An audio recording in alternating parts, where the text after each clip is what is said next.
Yes, we can start it. Does Anna want to start? Так, це трансляція розпочинається, і ми можемо розпочинати. Вітаємо всіх, хто сьогодні до нас доєднався, хто дивиться нас на каналі в YouTube. І вітаємо наших терапевтів та терапевток від Інституту травми Сполучених Штатів Америки. Дуже раді вас бачити. Anna is welcoming everyone who is here with us in the Zoom room, who's watching the YouTube live, and those who will be watching the video recorded later. We are very excited to have all of you here today, and especially our experts from the TRI from the US. Thank you.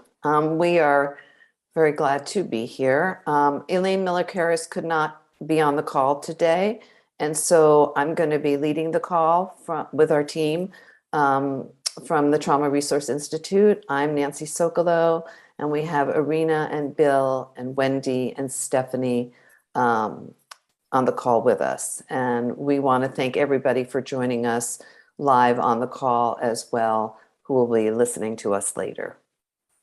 Ненсі вітає всіх на цьому зумі і тих, хто присутні в кімнаті і дивитимуться потім. Сьогодні вона вестиме цю сесію від імені Інституту травми. Разом з Ненсі працюють її колеги Ірина, Стефані, Біл і Венді. І вони також вдячні всім нам, що ми тут сьогодні зібралися. So as we do most calls, I would like to start this morning with a moment of gratitude.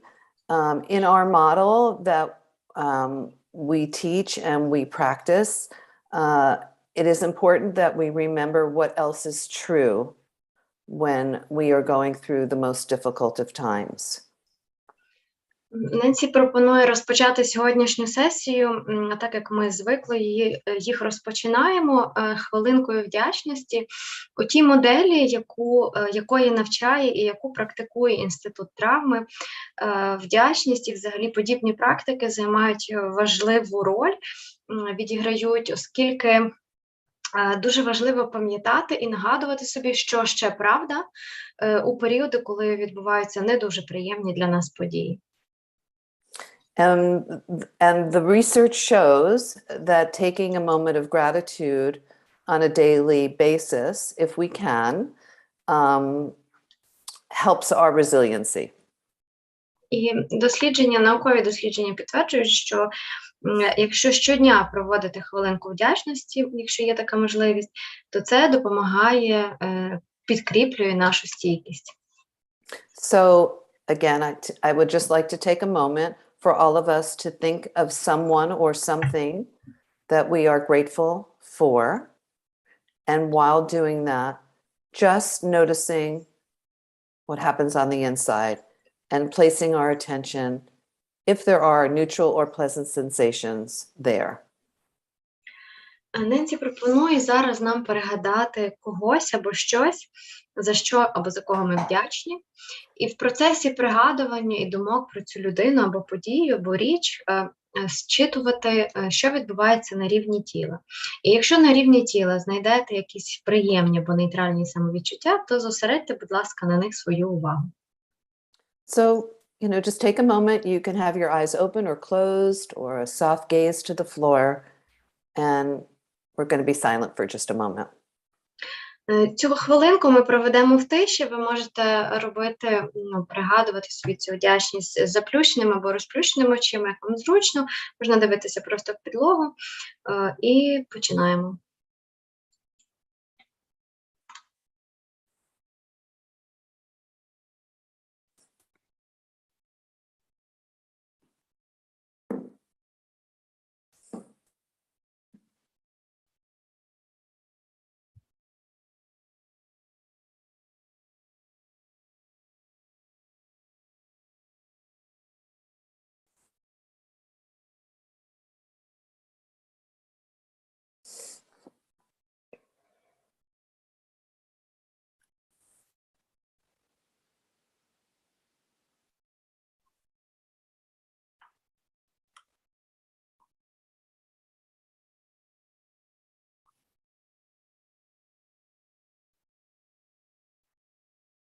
And as we come back to the room, again, I'm just going to remind you, if there are any neutral or pleasant sensations, to just let your attention rest there for a moment.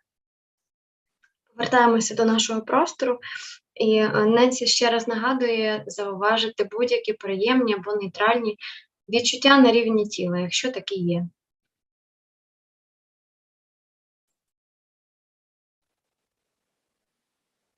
And if anybody wants to share their experience, they can.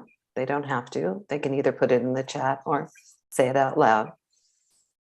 Якщо хтось хоче поділитися своїм досвідом практики вдячності, ви можете поділитися ним у чаті. Я бачу, Аня вже написала, відмінниця, або озвучити це усно. Yeah, I saw Wendy raising her hand, and I see Anna's comment in the chat. Okay. So Wendy?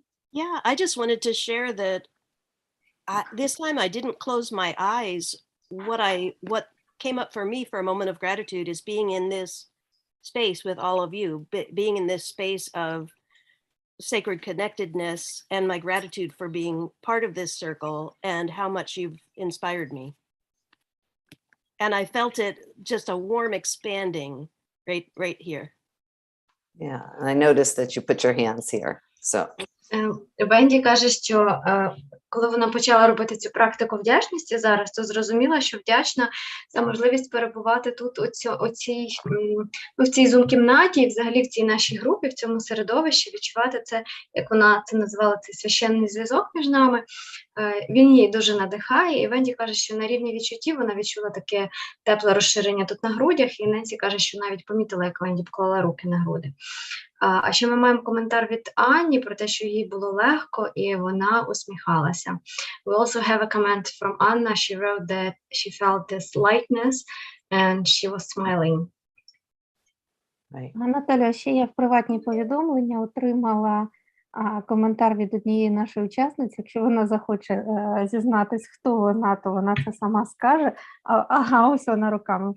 А вона нам подає знати, хто це. То пані Світлана написала, що вона дякує дощику, який її зцілює. Дощику? Дощику, так? Дощику, він мене зцілює, пише Світлана. So Anna also received a private message from Svetlana, but Svetlana disclosed herself by waving her hands as Anna was reading that out loud, so we know it's been her. She wrote that she is grateful to rain because it heals her. And where do you notice that, if she knows, Okay. where does she notice that healing inside of her? Пані Світлано, якщо ви знаєте, то ще поділіться, де всередині тіла ви відчуваєте це зцілення, де ви відчуваєте, що зцілюєтесь? In her chest, probably. Yeah. У So грудях. to just really notice that. Так, ну, зосередьте на цьому свою увагу. And taking these moments to really notice inside is what helps to kind of just reset our nervous systems just a little bit sometimes a lot, but just a little bit, which is why it fuels our resiliency. Проведення таких практик вдячності з помічання, що відбувається на рівні тіла, може допомогти трошечки стишити, збалансувати нашу нервову систему. Можливо, не трошечки, але, як правило, хоча б чуть-чуть, це повертає нервову систему ближче до зони стійкості. So if there are no other comments or questions, and I should invite any questions that somebody might have about this piece, if they want, or we can move on. Ненсі каже, що якщо немає більше запитань або коментарів, а якщо є запитання про цю практику, наприклад, яку ми зараз проводили, то їх краще поставити зараз. Але якщо їх немає, то ми можемо рухатися далі. So, Natalia, I don't know if they know the question that was asked of us today. Okay, does somebody want to either post that, or do you want to read it? Yeah, we'll Or read Anya it. wants to read it? Okay. Аня, ти можеш прочитати запитання сьогоднішнє, раз у нас немає коментарів про вдячність. Угу. Так, ми отримали наступне запитання. пише одна з наших учасниць, ну, бо я так думаю, що це одна з учасниць, але не впевнена. Від переживання стресу паралізує настільки, що неможливо братися за роботу. Можу відкрити ноут і просто втикати в сторінку. Роблю практики миттєва допомога, повертаю в тут і зараз, цього вистачає на 5 хвилин. Далі знову зацепеніння. Прямої загрози нема, але все, що я можу, це втикати в стрічку у Фейсбуці або в мобільний чи лежати. Як відновити енергію роботи, щоб вона трималась, а не зникала за пару хвилин? So Anna just read out aloud the question that you already know. I don't think No, Natalia, we had a different question. you had a different question. Yeah, slight, like kind of different. Yeah. We had a question that I remember the first day of the full-scale war, Yeah. fear flooded me, and Right, so right. I can see that in my on my file. Окей. Так, Аня, ти прочитала не таке запитання, яке ми пропонували нашим експертам і експерткам. Тому мені доведеться його перекласти, але оскільки я була впевнена, що вони його знають, я його пропустила. Мусиш повторити хоча б суть ще раз. We'll answer either question. Yeah, sure. I Yes. know that. Так, а мені здається, саме його ми на сьогодні. Ну, добре, то ще раз прочитати, так? Ну, якщо можеш його коротко мені, щоб я змогла їм його перекласти настільки, щоб вони змогли підписати. Добре, переживання та стрес паралізує людину настільки, що не можна взятись за роботу. Відкриваєш ноут і просто втикаєш в сторінку. Робиш практики миттєвої допомоги, повертаєшся в тут і зараз, цього вистачає на 5 хвилин. Далі знову зацепіння, прямої загрози нема, але все, що може робити людина, це втикати в стрічку або в мобільний, або лежати. Як відновити енергію для роботи, щоб вона тривалась, а не зникала за 5 хвилин? Okay, дякую дуже. So this is a question from a person who wrote that she feels paralyzed most of the time. Whenever she opens up her laptop or his laptop, we don't know who that was, and they just keep looking at their page or browser or whatever and not being able to work at all. They do some help now strategies, but that only helps for like 5 minutes. And then this person goes back to this numbness that stops him or her from being able to do anything. Like there's no direct danger where this person currently is, but scrolling and lying down is pretty much all that they can do. So the question is, how do they restore their level of energy so that they can actually live and work and well, do whatever people need to do to live fully or have Right. fully at least. Right, right. And I think what this question really points out is that we don't necessarily have to be in having direct contact for our nervous system to be significantly impacted by what's going on around us. Okay. Nancy, I don't think I got about the direct contact with. Well, what you were saying, this person doesn't live in a Yeah. place right now. So even though this person doesn't live in a place of direct Oh, contact, okay. their nervous system is still being impacted by all the information they're trying to take in. Thank you. Так, Ненсі каже, що, ну, як бачимо з цього запитання, навіть людині не обов'язково жити в зоні безпосередніх бойових дій чи в якійсь певній близькості до них, щоб нервова система реагувала на ці події як на стресові, ну, і реагувала відповідним чином. Right. And so actually, Wendy, I'm going to ask you to start because I think some of what we talked about the other question is really pertinent to this question, if that would be okay. No, totally. I totally recognize that right away. And I just am suspecting that perhaps there's a lot of people who have been in this war for 2 months that are in that too much for too long place. Right. Так, Венді готова підхопити відповідь, і вона каже, що вони готувалися до трошки іншого запитання, але воно дуже перегукується з цим. І одразу видно чи зрозуміло з цього запитання, що людей, які перебували в подібному стані напруги, коли забагато і задовго стресу, в Україні насправді досить багато. Тобто ця людина не одна. And as we talked about a little bit on Wednesday, in that case, the person had gotten stuck on high and was very angry. And in the case of the question we prepared, as well as the person who called in, it sounds more like a stuck on low situation. І в середу ми говорили про лють. Було запитання від людини, яка постійно сердиться, і очевидно, що та людина перебуває, вона застрягла в своїй зоні збудженості, вона в вищій зоні стійкості зараз перебуває. Автор чи авторка сьогоднішнього запитання, вочевидь, навпаки, застрягла в цій нижній зоні, в зоні пригніченості. But it's not like you're either a high person or a low person. Sometimes people fluctuate between, or sometimes they're up high for a while, pass through the resilient zone. Maybe if they're too exhausted, they might get stuck on low for a little while.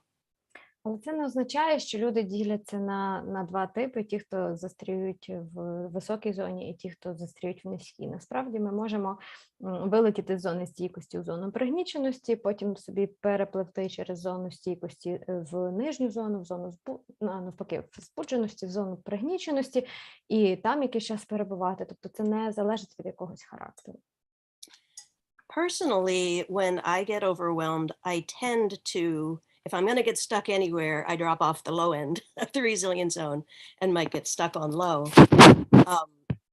One of the differences I feel between the two, to some degree, we can often use similar strategies, help now, and those sorts of things to get back in. But for me, I've come to realize that sometimes stuck on high, it's more like you have pent up energy that wants to move, and stuck on low can sometimes feel more like a numbness, as this person described, and inability to move and not wanting to move. So like an inertia.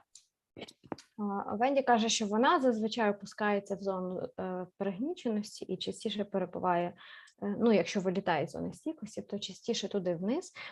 І якщо поради, які допомагають людині повернутися в зону стійкості, чи зверху, чи знизу, вони більш-менш однакові або можуть бути схожі, то все одно деяка різниця є. Вона полягає в тому, що у зоні збудженості у нас ніби як забагато енергії, і нам треба її кудись прилаштувати, а в зоні пригніченості навпаки може бути це заціпеніння, як в людини, яка поставила сьогоднішнє запитання, і якби відсутність або нестача цієї енергії, на якій можна рухатися. So I reflected this morning on what helps me in the low zone and what I've seen to help many others in the low zone. And sometimes I wanted to describe a skill that we've touched on before, but we haven't really talked much about. І Венді каже, що думала сьогодні вранці про те, що особисто їй допомагає виходити з зони пригніченості і що допомагає багатьом іншим людям звідти повертатися в зону стійкості. І хочу сьогодні розказати про навичку, якою ми вже торкалися в попередніх розмовах, але не особливо глибоко про неї говорили. So we've talked a lot about resourcing. You're very familiar with that word. And we've talked about how a memory, a positive memory, can be a resource that helps you get back in your zone. Ми говорили про ресурсність. Практика ресурсності вже більшості з вас знайома. І говорили про те, що якийсь позитивний спогад може допомагати людині повертатися в зону стійкості. But I just wanted to take a minute or two to go a little bit deeper into that memory piece, because we actually have a system in our brain called memory capsules.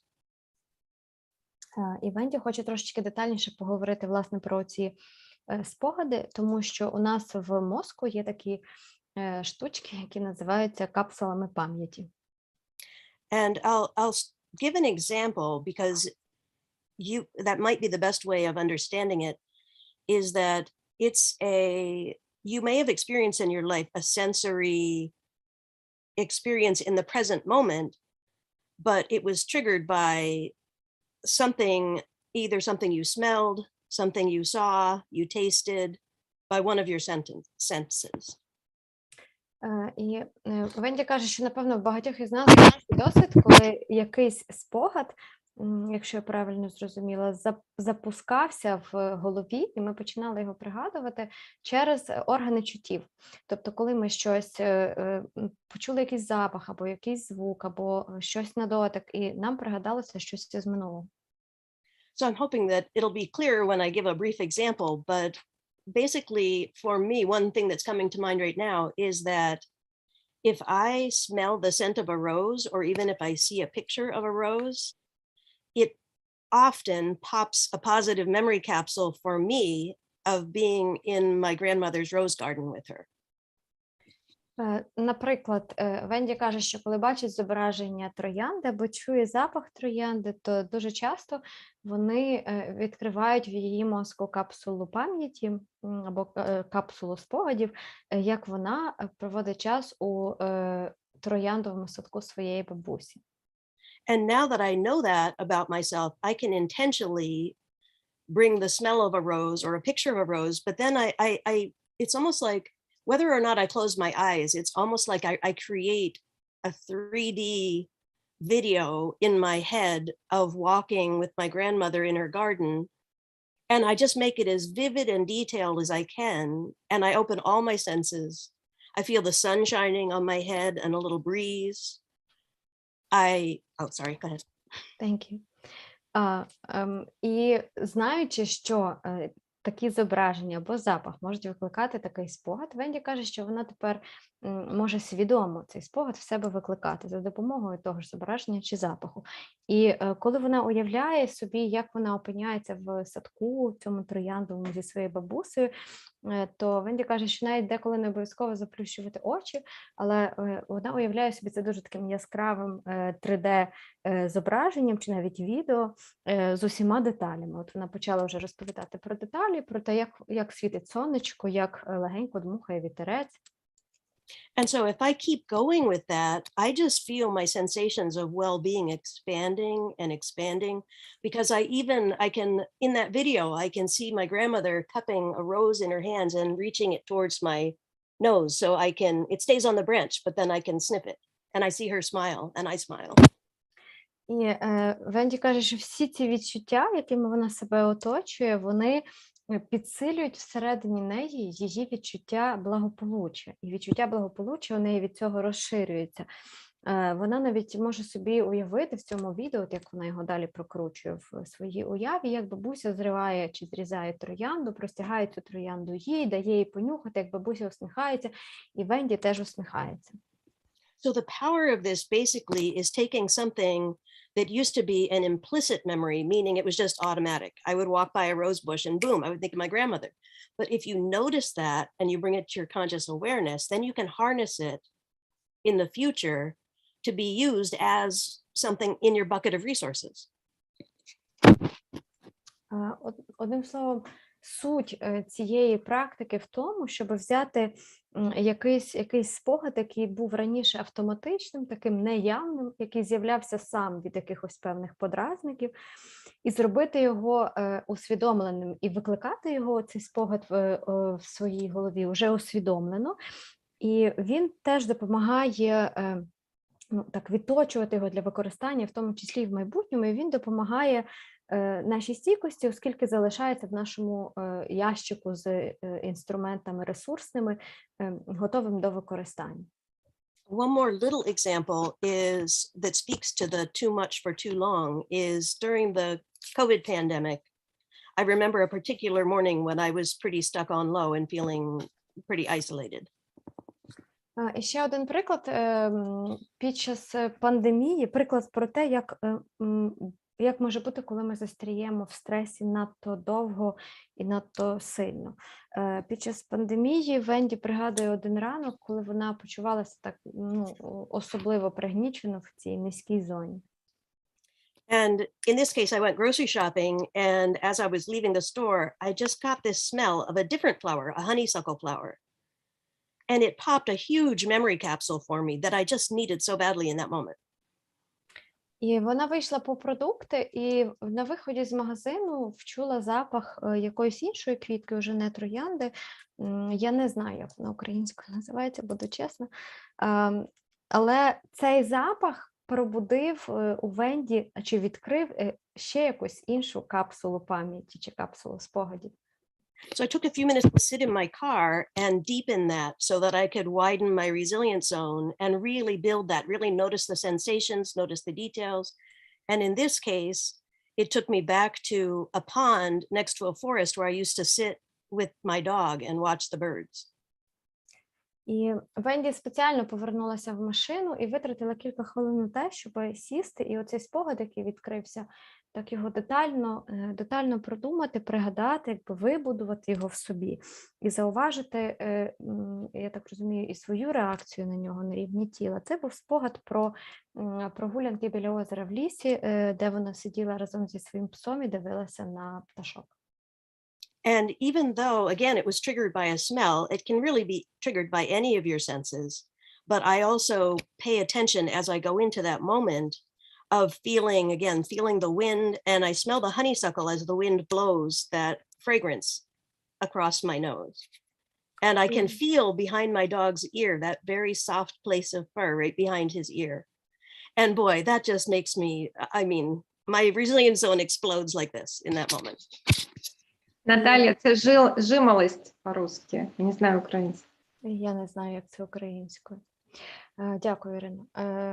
Венді каже, що попри те, що в неї цей спогад відкрився через запах, насправді будь-який із органів чуттів може стати такими дверцятами до відкриття будь-якого спогаду. І Венді каже, що коли вона якби думала активно про нього, то прямо відчувала не тільки запах цієї історії, а всі інші деталі. Відчувала, як вітерець дує, як вітром приносить оцей аромат цих квітів жимолості.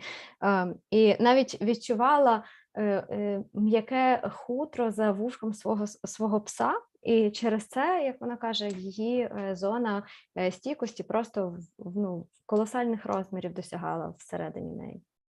And so the reason I'm bringing that up right now is that when you're stuck on low, sometimes you just can't even get out of, as this person said, can't get out of bed, can't even move the cursor on their laptop. So this is a technique that takes very little physical effort, but it can still really bring you back to a place where you feel a lot more resilient. And then your mind and your body can start becoming more efficient again. І причина, з якої Венді підняла цю тему зараз в нашій цій сьогоднішній розмові, полягає в тому, що людина, яка поставила запитання і описала свій стан, про те, що вона не може встати з ліжка і навіть не має сили там умовно курсором рухати на комп'ютері.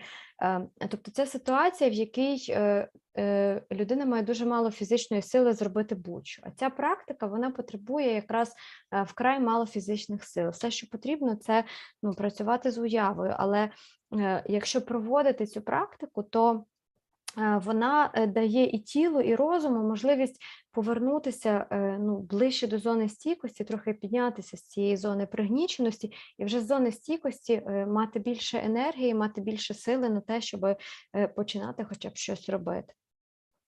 Back to Nancy. Thank you. So what I'm thinking in relation to what Wendy was just saying is Svetlana's healing sensation coming from rain. Венді каже, що поки Ненсі каже, що поки Венді розповідала про цю практику, Ненсі згадалася, пані Світлана, ви поділилися тим, що дощ вас зцілює, якраз це теж на рівні якомусь самовідчуття. So what is it that she has? Oh, that little ball, that a little 8-ball. Oh, so rub it back and forth. Oh, so she's got different tools to help herself with that, right? I'm going to encourage Svetlana that the next time it rains in where she is, that she record it so that she can, again, anytime she's feeling a need to come back into a healing place, that she has it available to her to trigger what's already inside of her. You mean the sound of rain, right? The sound, yes.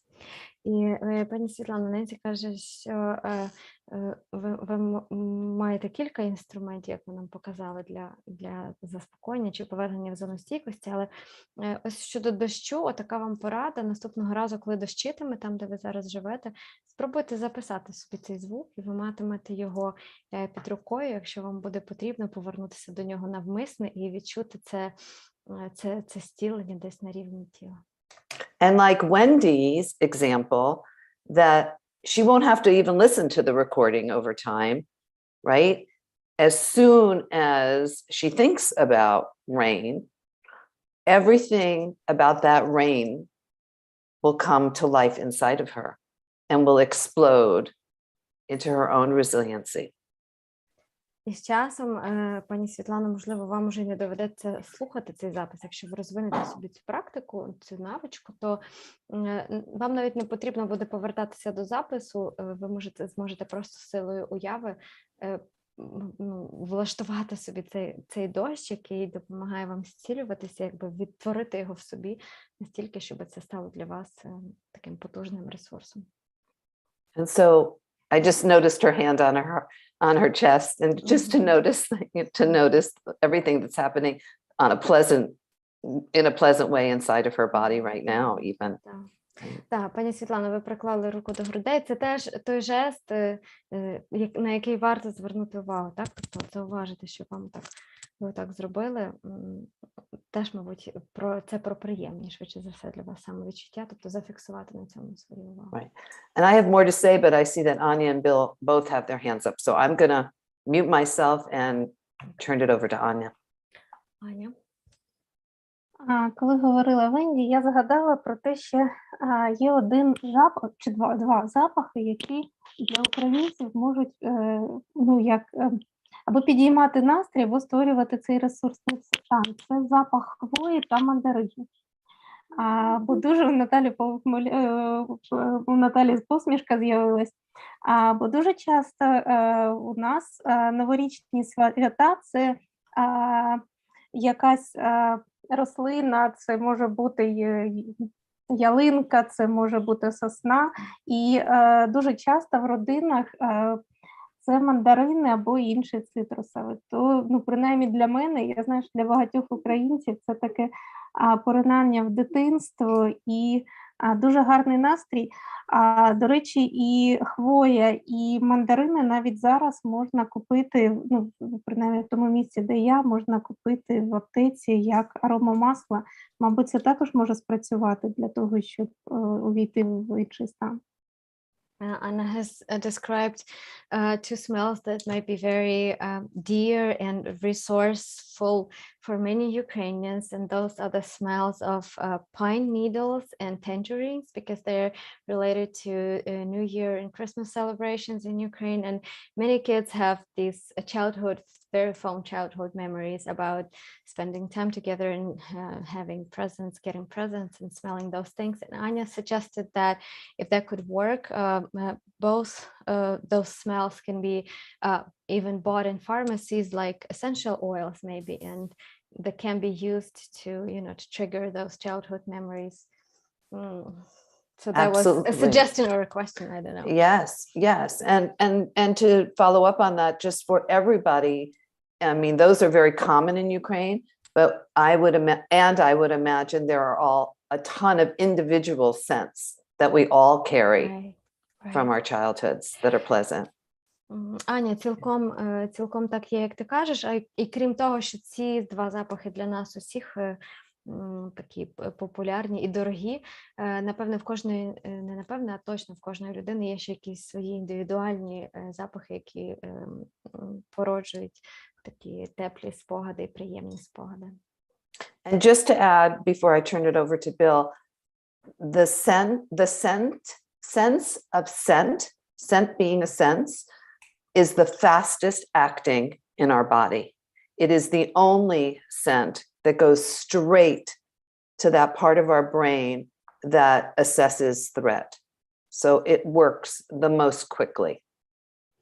І перш ніж ми передамо слово Білу, Ненсі також каже, що відчуття запаху – це найшвидше відчуття в нашому тілі, в плані з 5 відчуттів, які ми маємо, те, яке найшвидше пробивається до мозку, знаходить свій шлях до мозку, зокрема в цій історії про виживання. Тобто, коли ми відчуваємо запах небезпеки, то запах – це те чуття, яке найшвидше проходить до мозку і інформує нас про те, що є небезпека. Bill? Yes, I just wanted to pick up on the different resources that you've mentioned right now. Bring to mind connections with people. Біл каже, що хоче ще трошки про ресурси поговорити і пропонує також пригадувати зв'язки з іншими людьми. Because often what happens when we are stuck on low is that we really have a sense of isolation or being alone. Тому що дуже часто, коли ми застряємо в зоні пригніченості, у нас з'являється відчуття ізольованості від інших людей або навіть відчуття самотності.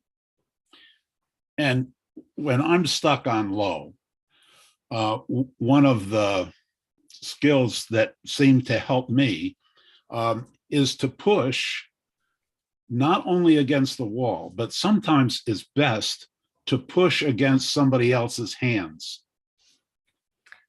І Біл каже, що особисто йому, коли він застряє в зоні перегніченості, найбільше допомагає тактика тиснути долонями, але навіть не стільки до стіни, скільки до долонь іншої людини. And I noticed with when Natasha had her balls there, there was one blue ball and one yellow ball. Світлана, And also in her chat, she has the Ukrainian flag, the blue and the yellow, which is, go ahead. Yeah, thank you. І я так зрозуміла, що Біл про Світлану говорив зараз, пані Світлану, про те, що коли ви показували нам м'ячики, то один був синього кольору, один жовтого. І також в наш чат Zoom ви скинули синьо-жовтий прапорець. And so that reminder that she is not alone, that there's this connection that she has with other people and with her country.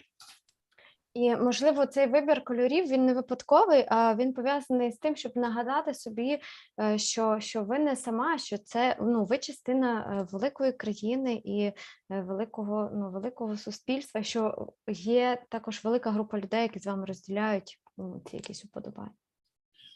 And so this also brings to mind when we are in that low place, that being able to connect with others, even if it's just a word or a look that allows us to recognize we're not alone, can help us,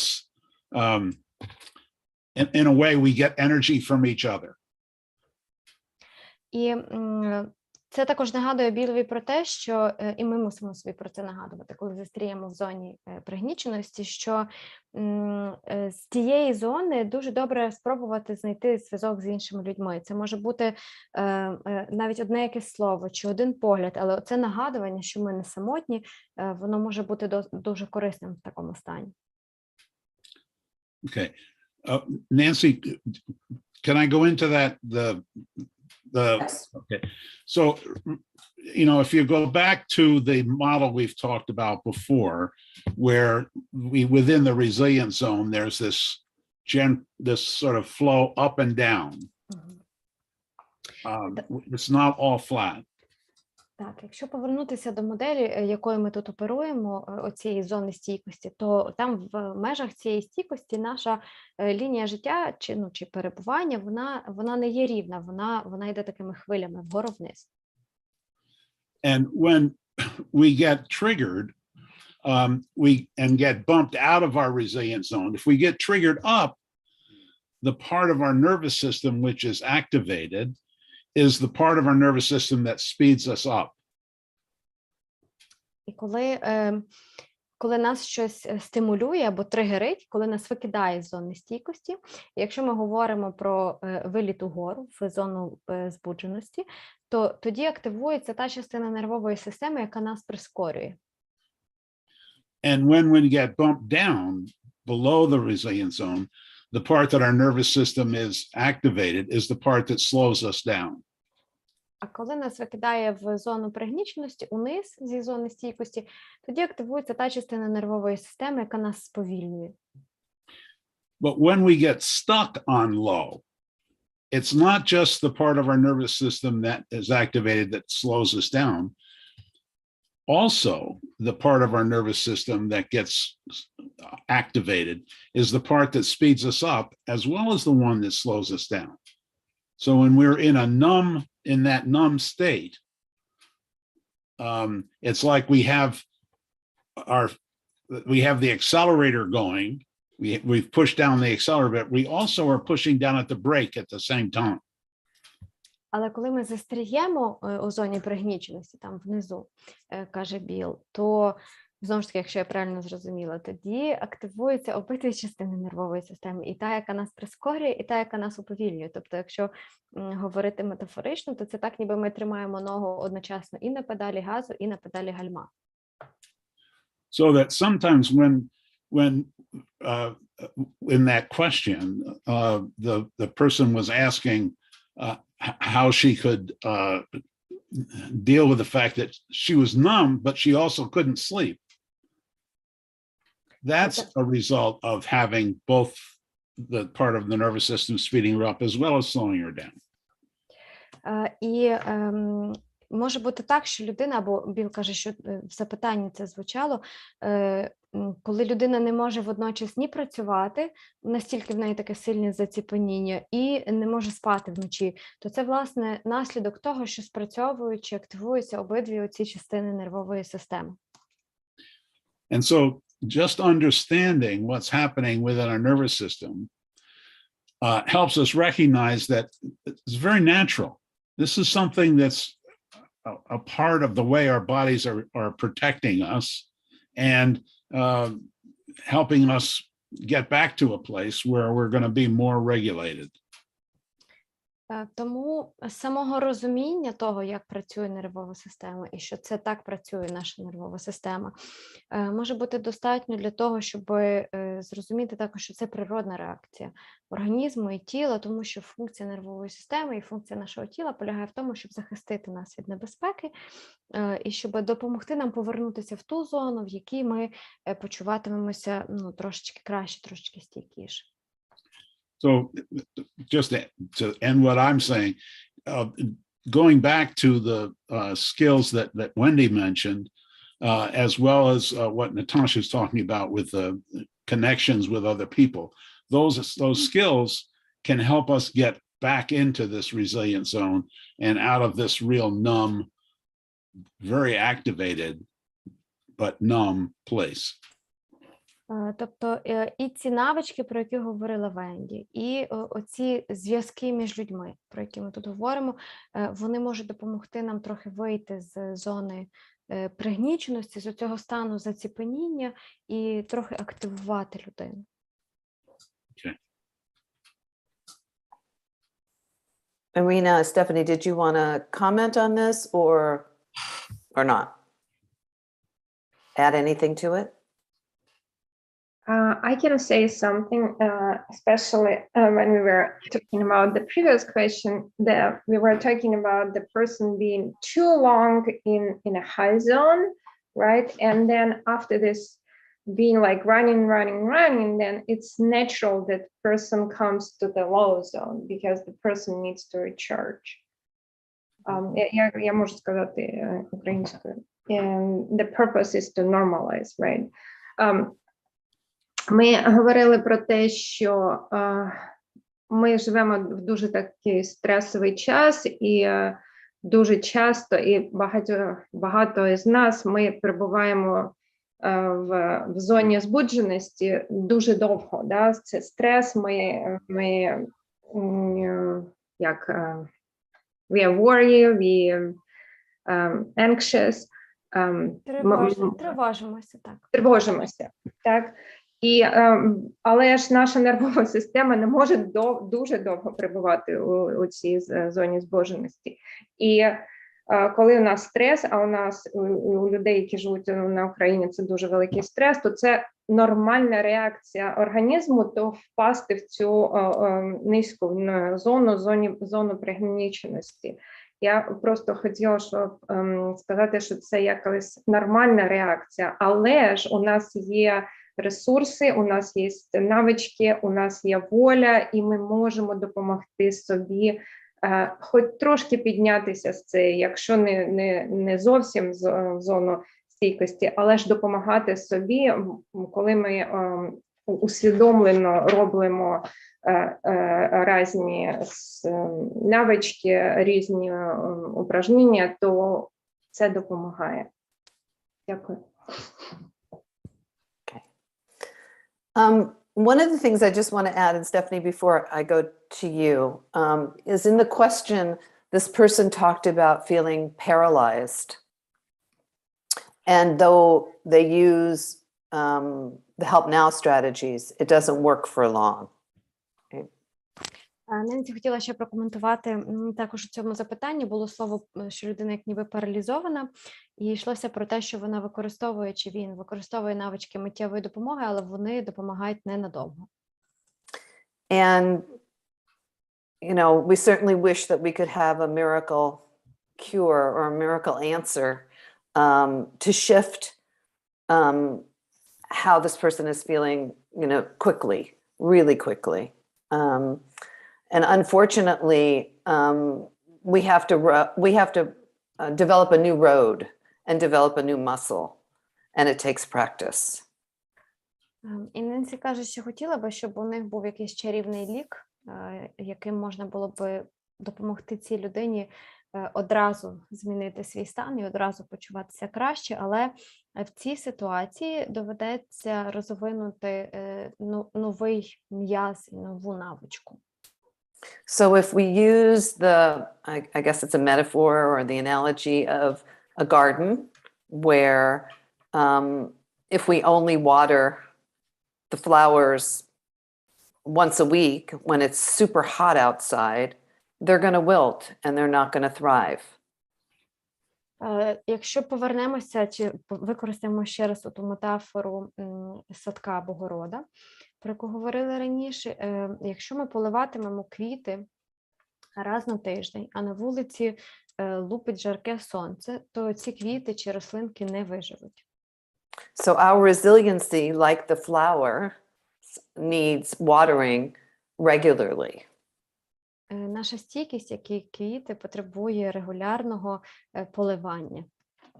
And so my encouragement and my invitation to this person who thankfully asked this question, because I know they're not alone, is to encourage them to use those help now strategies that sometimes work for them, right? To use them more and more, and to be curious about other strategies, like what Wendy was saying or Bill was saying, what Anya contributed, to help build that capacity of resilience inside of them. І дуже добре, каже Ненсі, що ця людина поставила це запитання, і, можливо, вона тепер розуміє, що вона не сама насправді в цьому всьому, але і дуже добре, що ця людина використовує навички миттєвої допомоги. І також Ненсі рекомендує використовувати, можливо, інші навички миттєвої допомоги, не тільки ці, які вже їй допомагають, а спробувати інші, ті, про які ми сьогодні говорили, про які говорили Венді і Аня. І для того, щоб і спостерігати, звичайно, за тим, як тіло реагує, де відбуваються позитивні зміни на рівні тіла, щоб вибудовувати цю свою стійкість, розширювати її межі. I'm just going to encourage them to think of it like building a muscle, that there is no way that you are going to be able to lift even 5-pound weights if you only lift those weights once a day. І варто подивитися на цю практику, взагалі на вибудовування стійкості, підійти до неї як до накачування м'язів. Дуже сумнівно, що ви зможете піднімати там бодай якусь вагу, там нехай 3 кілограми, якщо ви підніматимете її тільки один раз на день. That being stuck in the low zone, right, which is paralysis, is being stuck more in your low zone. It is, as Wendy said, hard to fight that inertia. У цьому стані перебування в зоні пригніченості, оцей параліч, він, власне, є зоною пригніченості, вочевидь, звісно ж, там може бути складно побороти цю інерцію, як її назвала Венді. So even little breaks make a difference, and those breaks, they make a difference. You may not notice it, but they make a difference. And if you can include different kinds of strategies, like listening to music that's more uplifting, even if you're just sitting in your chair, lifting your legs up and down, or your arms up and down for a little bit, just trying little things many times during the day may, and I really emphasize the word may, help. Тому Ненсі заохочує пробувати різні практики і різні стратегії, які можуть допомогти, наприклад, слухати музику, яка піднімає настрій, або сидячи в кріслі, підіймати ноги або руки. І робити це якомога частіше протягом дня, не один раз, не два, а якомога частіше, і прислухатися до змін в своєму тілі. Вони накопичуються, результат цей може накопичуватися, бо навіть оці маленькі кроки, вони здатні змінити загальну ситуацію. І можливо, Ненсі підкреслює, можливо, здатні загалом допомогти людині вийти з цього стану заціпеніння. So unless there's any questions about that or what we've talked about so far, I'm going to hand it over to Stephanie. Отак, якщо немає у нас ні в кого запитань з цього приводу, то ще Стефані нам щось порадить. Yeah, so everything that everyone has shared, I think has been really good for helping us understand that the state of being frozen is a normal response in our body, and that it's nothing to be ashamed of because it's what your body is doing to protect you. З того, що говорили попередні наші спікери і спікерки, Стефані каже, що легко зрозуміти, що така реакція цього заціпеніння – це нормальна природна реакція організму, і тут немає чого соромитися, і немає про що переживати, що це щось не так. When we do our trainings, we often talk about this thing that can happen sometimes that we call the perfect storm of the nervous system. And basically, that's what happens inside your body when you have to play a lot of different roles at one time. І в своїй роботі, Стефані каже, вони часто використовують таке поняття, як ідеальний шторм нервової системи. І це така річ, яка стається, коли людині доводиться грати багато різних ролей за короткий чи за недовгий період часу. So in our day-to-day lives, we're probably familiar with a lot of different roles that we play. Like for me, I'm a mother and a coworker. And during the pandemic, I also got to be a teacher for a period of time. And when there's days when I have to do all those things at once, it can be very, very difficult. І усім нам знайома історія і ситуація, коли протягом дня нам доводиться перемикатися з однієї ролі на іншу. От Стефані, наприклад, доводиться бувати і матір'ю, і колегою на роботі, а в часи пандемії також довелося попрацювати вчителькою, і були дні, коли перемикатися між цими всіма ролями доводилося якось майже одночасно, і це дуже складно. And so our nervous system has a lot of roles that it plays too. So sometimes it will protect us by quieting down, and sometimes it will protect us by pushing back or fighting back. And sometimes it gets in this frozen state where it struggles to process all of the things that are going on around us. And when our nervous system is switching between all of these different roles, that's where that perfect storm is created, where it's hard to feel a moment of safer or calmer. І коли ми перемикаємося між цими всіма ролями, то нервова система намагається, ну і для нас це складно, нервова система може спробувати нас захистити, наприклад, стишивши або виробивши, як ми говоримо, да? Або, наприклад, захистити такою реакцією, як побитися, поборотися з кимось. І коли вона, нервова система, перемикається між цими всіма функціями і намагається нас захистити то так, то, власне, створюється оцей ідеальний шторм, про який говорить Стефані, і нам тоді важко і в ньому перебувати, і важко виконувати всі ці ролі одночасно. And then on top of all of that, there's this little tiny piece in our brain that we call the amygdala that acts like kind of an alarm system in our brain to warn us when there's danger.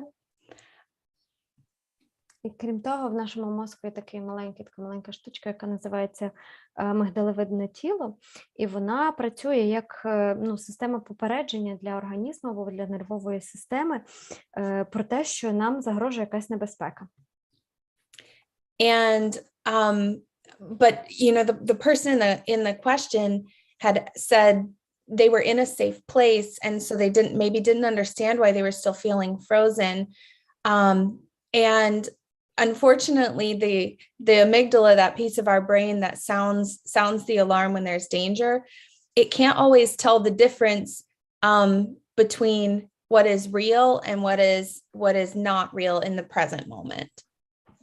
І людина, яка ставила наше сьогоднішнє запитання, писала, що вона перебуває в безпечному місці, але все одно дивується, чому вона впадає в цей стан заціпеніння. Це відбувається тому, що мигдалевидне тіло не завжди здатне розрізнити між тим, що відбувається насправді, і тим, чого насправді не відбувається. So just like in my house, I have a fire alarm, and it works really well to tell us if there's a fire that we need to be worried about. But sometimes when I'm cooking and there's smoke everywhere, it will sound off anyway because it doesn't know the difference between smoke that's dangerous and smoke that's from a delicious meal. І Стефані каже, що в неї вдома стоїть хороша протипожежна сигналізація, і вона покликана спрацьовувати тоді, коли існує загроза пожежі, від якої треба вберегтися. Але вона також може спрацьовувати просто коли в кухні багато всього готується і піднімається дим від приготування їжі. Вона може також спрацювати. Тобто ця система не розрізняє, справжня зараз загроза, чи вона така нереальна. And that's why even when you're in a place that may be relatively safe, you may still be feeling a little stuck because after weeks or months of playing all of these different roles and this part of your brain constantly sounding all of these different alarms, you need to it's difficult to actually feel that calm even when your body is in a place that's safer. І тому, попри те, що людина, яка поставила запитання, перебуває в відносно безпечному місці, її нервова система все одно загрузла в тому відчутті цього постійного стресу, тому що якщо вона багато тижнів і місяців перемикалася між різними ролями і змушена була так активно сигналізувати то про ту, то про іншу небезпеку чи роль, то їй зараз дуже важко, нервовій системі зараз дуже важко повернутися у спокійний, збалансований стан, попри те, що якби зовні ситуація відносно безпечна.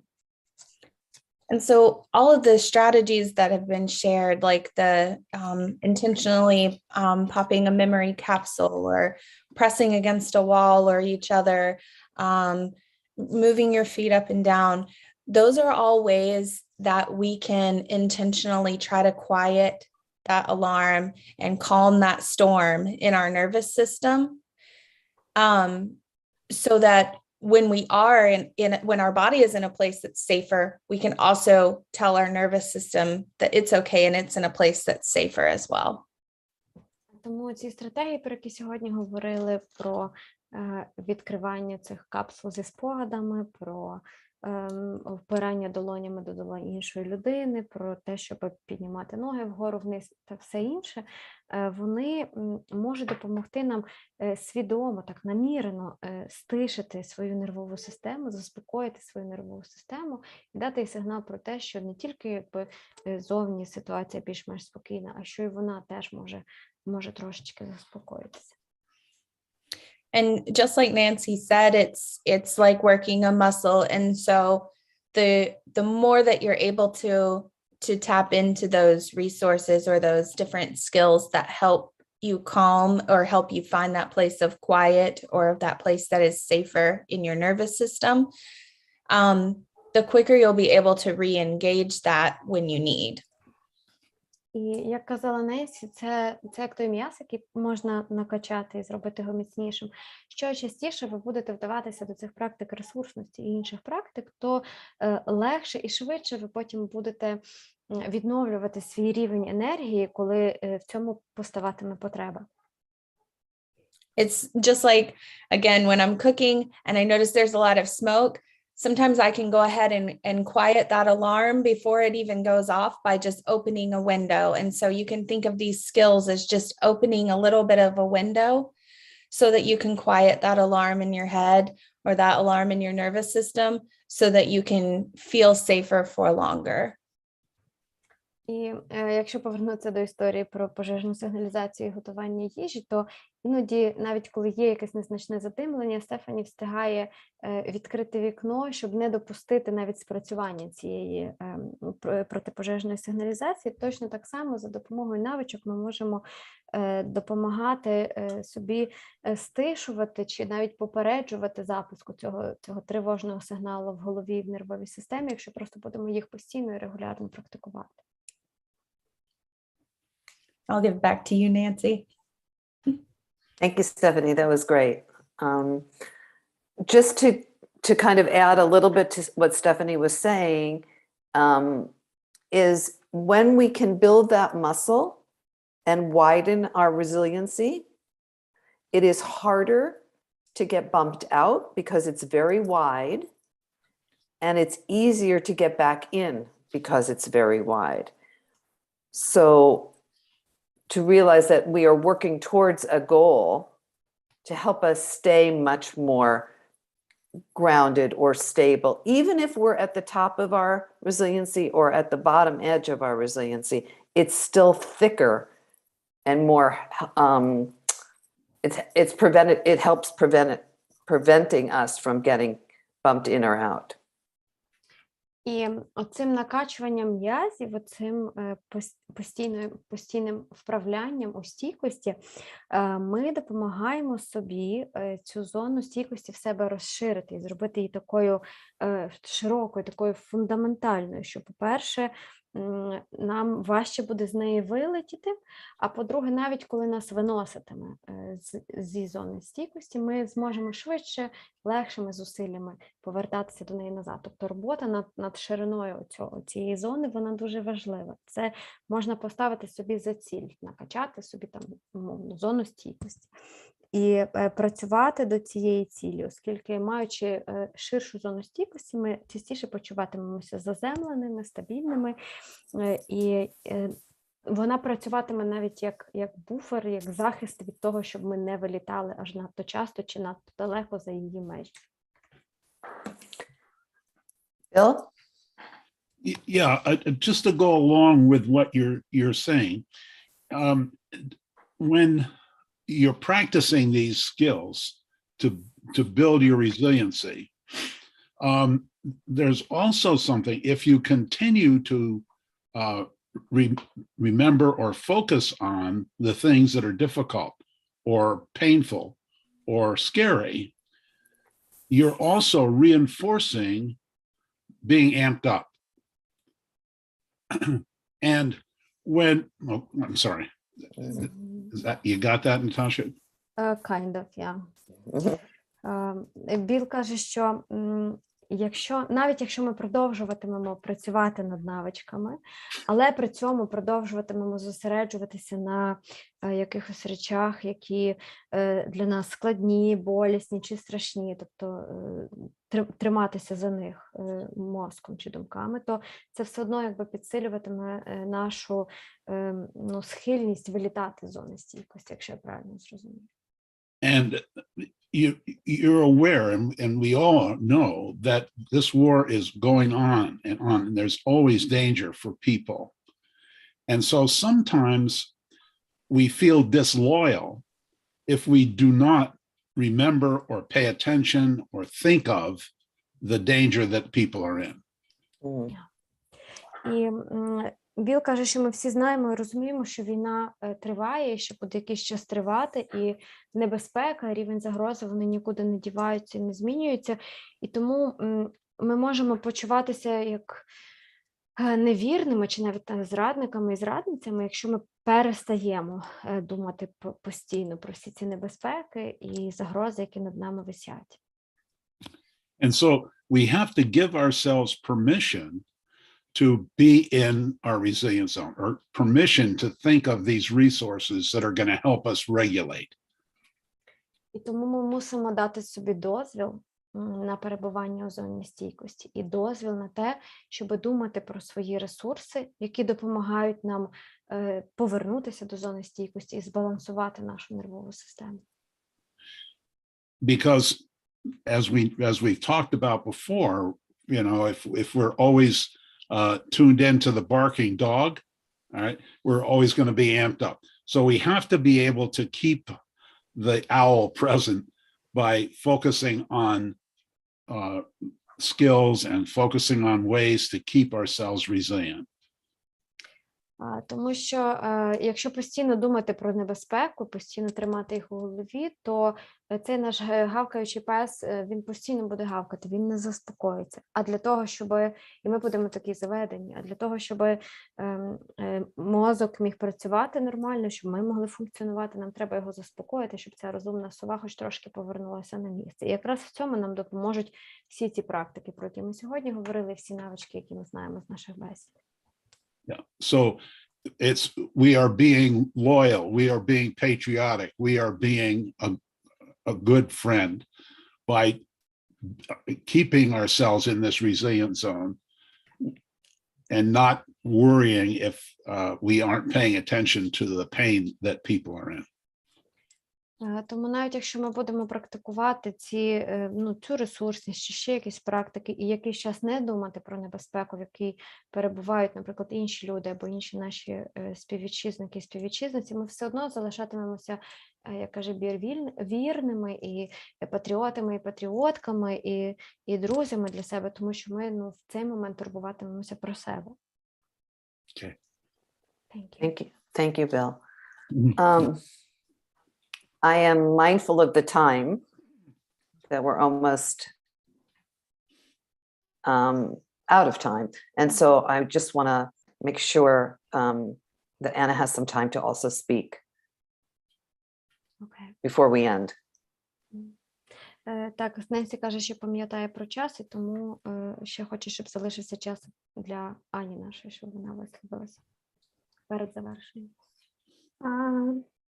Я хотіла поділитися, які я повідомлення, якщо можна, а які я повідомлення отримувала в приватні. Можна? Принаймні одне, на яке я помилилася і дала відповідь не в приватних повідомленнях, а на загальний чат.